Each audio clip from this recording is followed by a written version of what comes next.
Umntwana ekhaya sisejimeni lethu lokurhelebha abantwana, sibuyisa isithunzi sabantwana. Umntwana angabi nokuzinyaza.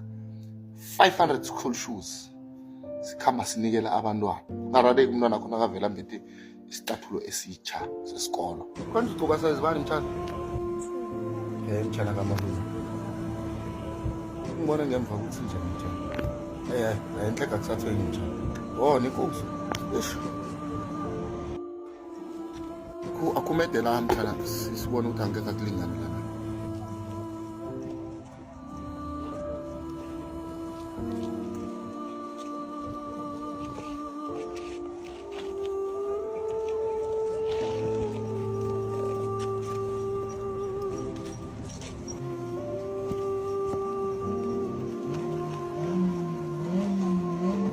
Boy boy.